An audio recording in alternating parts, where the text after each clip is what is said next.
Hello and welcome to PBBN TV. My name is Mark Rosetto. I have got Ben McCoy from Goodlife Portraits in Perth. How you doing, Ben? I'm doing great, mate. Yourself? Very well, very well. Now you sound very echoey because you are in your brand new studio space in Perth. That's right. It's an empty. Well, it's all finished, but we're about to move in. Yeah, so there's nothing on the walls. There's no furniture. I'm Yeah, literally sitting on a box right now. awesome. I love it. I love it. Yeah. Love the dedication.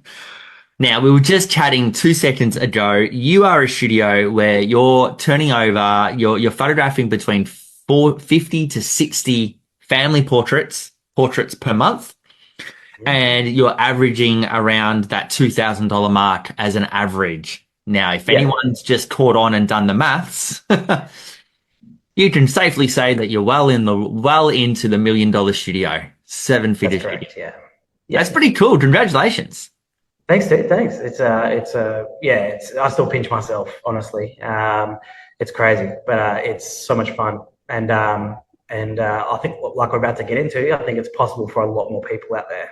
Yeah, absolutely. So seven-figure studio is a dream. Some people dream of six figures. We're going to go straight to seven. So what I titled this though, because we were just chatting beforehand, was Feed the Beast. Like Yeah.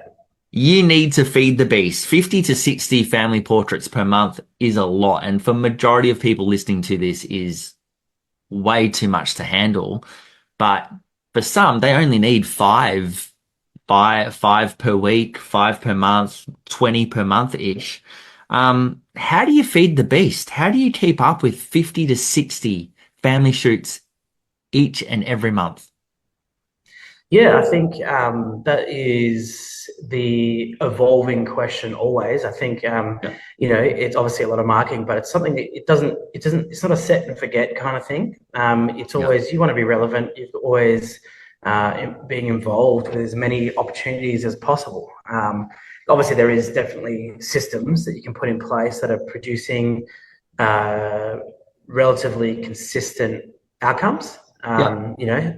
But then I think it's just you've got to market, you've got to be out there, you've got to be marketing, and you've got to be have 6 or 7 different marketing strategies in different That's parts of the community.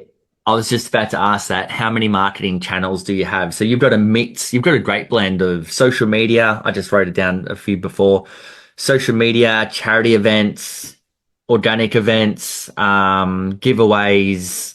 There's a massive blend that you work with, isn't it? Yeah. We really try. And it's also like being out in the community and being involved with childcare centres and schools and things like this, just to be helping the community with what they need in terms of photography. The more you put into it, the more you get back, and then you create a network of other businesses that really appreciate your work and they look after you and they mention you and you get referrals and the other thing too is we're now 8 years into business. We have clients coming back from when we first started with their second kids, their third kids. So there's referral businesses happening, Yeah. or return businesses, then referral businesses. So yeah, It's very, very cool. It's very cool. So when you were starting out, because some people, we don't have a lot of a budget when it comes to starting out. We don't have the $10,000 per month to spend on Facebook ads or 5,000 a month or even 2,000 a month, let alone 500 bucks a month. What are your biggest tips for those people who are starting out for marketing that costs you nothing but time? Because we were just talking earlier that when mm, you first started, you were going to an event every single weekend mhm. because you were pounding the pavement, you were doing the work. What does that look like? So when I first opened my own business, I was already in the industry for a long time, photographing weddings, working for other companies and stuff. But when I first opened my business, I literally had zero money. I just had my third child, Yeah. and I was about to actually go back to my trade.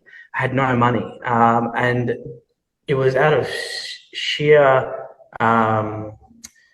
stupidity that I just said, no, I've got to, I've got to do this now because if I go back, if I don't move forward with what I'm really love and passionate about, I'll never do it. Yeah. And for years, so I'm talking 10 years already into full-time photography. I was about to Yeah. leave it because I wasn't making any money from other. I was working for other people, but yeah, had zero money. So what did I do? It's funny because I told this story yesterday to a photographer. I said I had an opportunity. There was someone who did believe in me and did lend me a little bit of money to get into a studio space. But my first shoot was I had nothing on the walls. I had no displays. I had no website. I had no Facebook page. I had nothing. But for a friend of a friend of a friend, someone was pregnant and they came in. I Yeah. photographed them and I said to them, I didn't even have samples to show them. I said, "Oh, we can frame it for you, black frame, this frame." Didn't even have shown. Then I'm spending 2.5 grand on my very, very first shoot without even showing them anything. Yeah. Now, what that comes down to is like just absolute belief in myself and in the quality I could talk about. The reason why to frame photos and to back it up. So that was my first shoot. But yeah, my second shoot was a bunch of mattresses. So there's a mattress company. So it wasn't even what I wanted to photograph. It was Yeah. just a biz.